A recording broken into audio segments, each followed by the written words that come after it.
Urdu grammar کے نئے موضوع رموز اوقاف کے ساتھ حاضر ہوں۔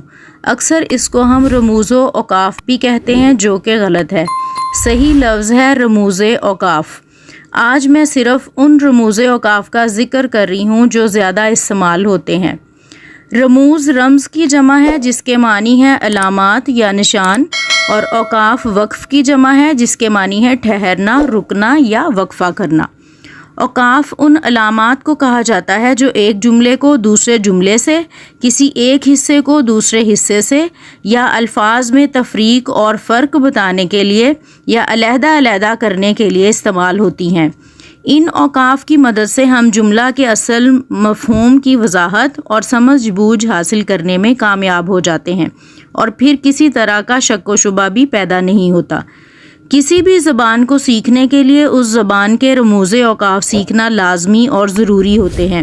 اگر ان کا صحیح علم نہ ہو یا ان کا درست استعمال نہ آتا ہو تو مفہوم بالکل بدل کر رہ جاتا ہے۔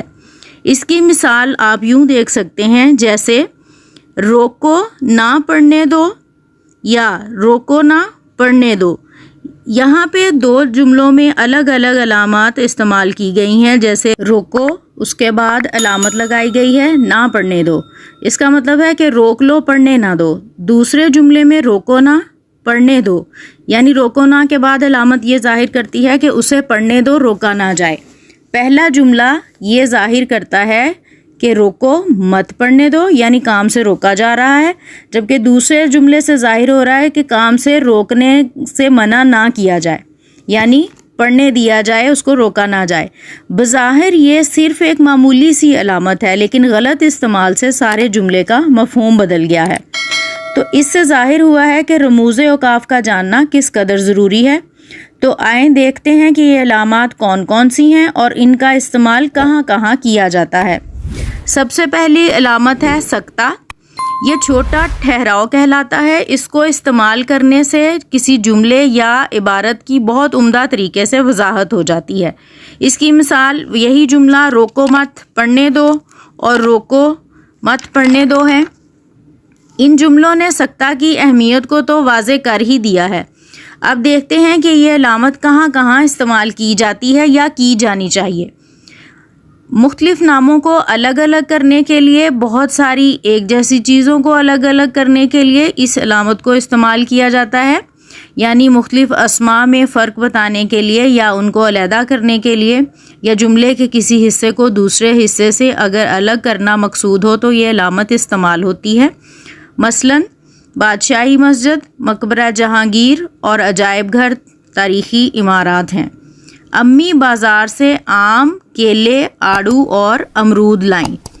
اے ماؤں، بہنوں، بیٹیوں، قوموں کی عزت تم سے ہے۔ وہ چھڑی ہاتھ میں لیے نکل کھڑا ہے۔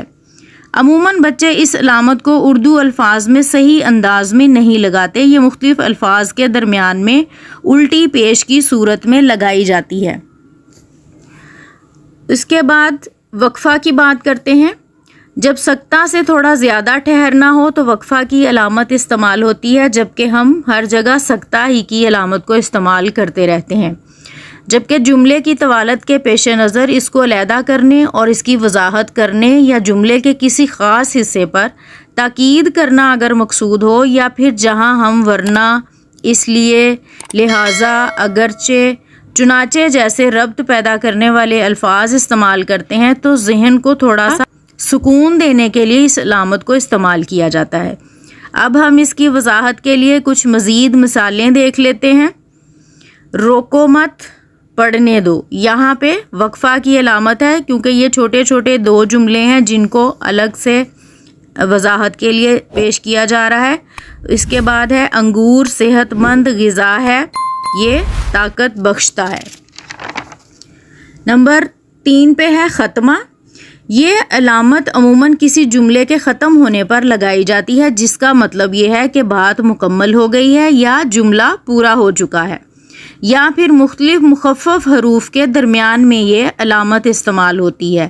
مثلاً میں نے کھانا کھا لیا ہے، وہ جا چکا ہے، ایم MBBS.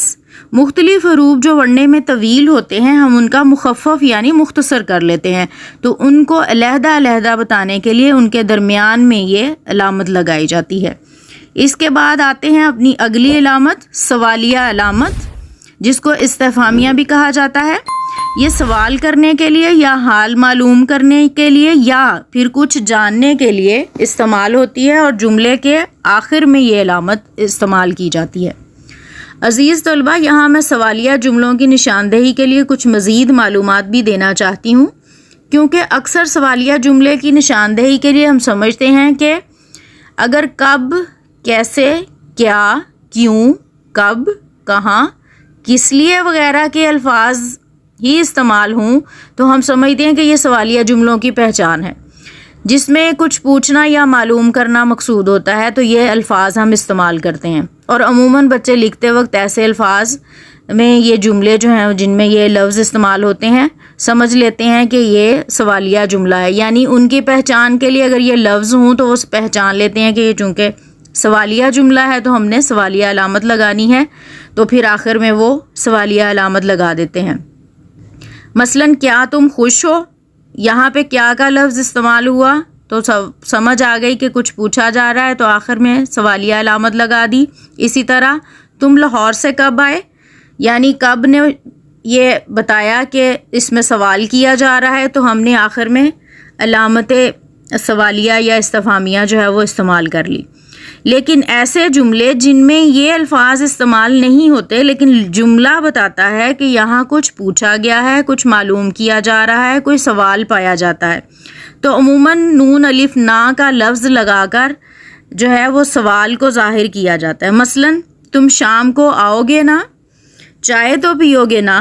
اب یہاں پہ آخر میں نا کا لفظ آ رہا ہے اور یہ بتا رہا ہے کہ آپ اس سے پوچھ رہے ہیں، جبکہ ہم نون الف نا کو نہیں یا نہ منع کرنے کے لفظ میں استعمال کرنا جو ہے وہ ضروری سمجھتے ہیں۔ اس کے بعد اگلی علامت ہے ہماری رابطہ۔ اس کا ٹھہراؤ یعنی وقفے کے ٹھہراؤ سے ذرا زیادہ ہوتا ہے۔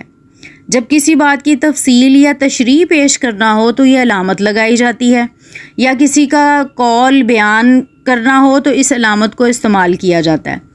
مثلاً یہاں پہ آپ مثال میں دیکھ سکتے ہیں کہ میں نے شعر نمبر 1، اس کے بعد آپ نے دیکھا رابطہ کی علامت ہے، خودی کو کر بلند اتنا کہ ہر تقدیر سے پہلے خدا بندے سے خود پوچھے بتا تیری رضا کیا ہے۔ اب شعر کی چونکہ ہم نے وضاحت کرنی ہے، اس سے پہلے ہم شاعر کا نام لکھ رہے ہیں، تو ہم نے شاعر کا نام لکھنے سے پہلے یہاں پہ رابطہ کی علامت لگائی، اور شاعر کا نام لکھ رہے ہیں علامہ اقبال۔ پھر تشریح بیان کرنا چاہتے ہیں تو تشریح کے بعد ہم نے یہ علامت جو ہے وہ رابطے کی لگا دی، یعنی تشریح سے رابطہ کو ظاہر کر رہے ہیں۔ اسی طرح سے نبی اکرم صلی اللہ علیہ وآلہ وسلم نے فرمایا، اس کے آگے ہم نے رابطہ کی علامت لگائی، اور پھر واوین کے اندر ہم نے نبی صلی اللہ علیہ وسلم کا بیان بتایا، نماز دین کا ستون ہے۔ اگلی علامت جو بہت زیادہ ہماری استعمال ہوتی ہے وہ ہے تفصیلیہ۔ اگر ہم کسی بات کی مزید وضاحت کرنا چاہتے ہوں تو یہ علامت استعمال ہوتی ہے۔ مثلاً پاکستان کے مندرجہ ذیل صوبے ہیں، یہاں پہ تفصیلیہ کی علامت کے بعد ان صوبوں کی تفصیل دی جا رہی ہے، صوبہ پنجاب، سندھ، بلوچستان، خیبر پختونخوا۔ اسی طرح سے اگر ہم لکھتے ہیں ورزش کے بہت سے فوائد ہیں، تو آگے چونکہ فوائد تفصیلاً بیان کیے جائیں گے، اس لیے وہ علامت جو ہے وہ لگائی گئی ہے کہ اس کی فوائد کی تفصیلات جو ہیں وہ آگے بیان کی جا رہی ہیں، جس میں ہے نمبر 1 انسان صحت مند رہتا ہے، جسم چاق و چوبند رہتا ہے۔ عزیز طلبہ، اگلی علامت ہے واوین۔ یہ علامت کسی کے قول کو ہو بہو لکھتے وقت استعمال کی جاتی ہے۔ مثلاً آپ صلی اللہ علیہ وآلہ وسلم نے فرمایا، تم میں سے بہتر وہ ہے جو علم سیکھے اور سکھائے۔ آپ نے دیکھا یہاں پہ 2 علامات ہم استعمال کر رہے ہیں، فرمایا کے بعد ہم رابطہ کی علامت استعمال کر رہے ہیں، اور جو آپ صلی اللہ علیہ وسلم کا قول ہے اس کو ہم نے واوین کے اندر لکھا ہے۔ واوین کی دوسری مثال آپ کے سامنے پیش کرتی ہوں، وقت کی قدر کرو۔ واوین میں ہے گیا وقت پھر ہاتھ آتا نہیں، یعنی کوئی کہاوت بیان کی جا رہی ہے جس کو پھر واوین میں لکھا جاتا ہے۔ عام طور پہ شروع کرتے وقت کسی کا بیان جو ہے وہ یہ واوین کی علامت استعمال ہوتی ہے، پھر جب آپ کا وہ بیان ختم ہو جاتا ہے تو بھی یہ علامت استعمال کی جاتی ہے۔ تو اکثر بچے یہ غلط علامت لگا دیتے ہیں، یہاں پہ 2 پیش جو ہیں وہ لگائی جاتی ہیں شروع کرتے وقت، اور 2 الٹی پیش ختم کرتے وقت لگائی جاتی ہیں۔ اس کے بعد اب ہم بات کریں گے ندائیہ یا فجائیہ علامت، جس کو علامت ندا بھی کہا جاتا ہے۔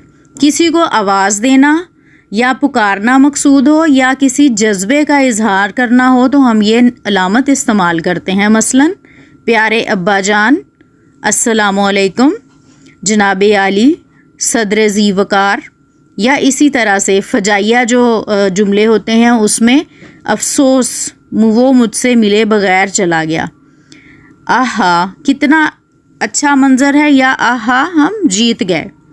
اسی طرح سے نمبر 9 پہ آپ دیکھیں گے علامت شعر۔ اردو پڑھتے وقت آپ نے دیکھا جب بھی نظم کی تشریح بیان کرتے ہیں، غزل کی تشریح بیان کرتے ہیں، تو شعر جب اکیلا لکھا جاتا ہے تو اس کے ساتھ یہ علامت استعمال ہوتی ہے۔ مثال آپ کے سامنے ہے، ہزاروں سال نرگس اپنی بے نوری پہ روتی ہے، بڑی مشکل سے ہوتا ہے چمن میں دیدہ ور پیدا۔ اسی طرح جب ایک مصرع الگ لکھا جاتا ہے تو اس کے لیے بھی ایک علامت استعمال ہوتی ہے، یعنی وہ یہ نشاندہی کرتی ہے کہ یہ صرف ایک مصرع ہے، جیسے کہ درد دل کے واسطے پیدا کیا انسان کو۔ عزیز طلباء، اسی طرح سے اشعار میں نظم کے آخر میں آپ نے دیکھا ہوگا جہاں نظم ختم ہوتی ہے یا غزل ختم ہو رہی ہے تو علامت تخلص لگائی جاتی ہے۔ یہ صرف شعراء کے ناموں کے ساتھ یعنی شاعروں کے نام کے ساتھ استعمال ہوتی ہے، جیسا کہ علامہ اقبال، الطاف حسین حالی۔ اسی طرح سے یہ باقی شعراء کے ناموں کے ساتھ جو نام انہوں نے اپنے ساتھ ایک اضافی نام لگایا ہوتا ہے، لکھا ہوتا ہے، اس پہ لگائی جاتی ہے، یا وہ اپنے جس بھی نام کے ساتھ جس کو وہ بطور تخلص استعمال کرتے ہیں یہ یہاں پہ لگائی جاتی ہیں۔ عزیز طلباء، مجھے امید ہے روزمرہ کے استعمال میں آنے والی یہ تمام علامات کو آپ اچھی طرح سمجھ گئے ہوں گے، اور کہاں کہاں ان کا صحیح استعمال اور صحیح علامت کیا ہوگی آپ لگانا یقیناً سیکھ گئے ہوں گے۔ اگلی ویڈیو کے ساتھ میں آپ کی خدمت میں دوبارہ حاضر ہوں گی، تب تک کے لیے اللہ حافظ۔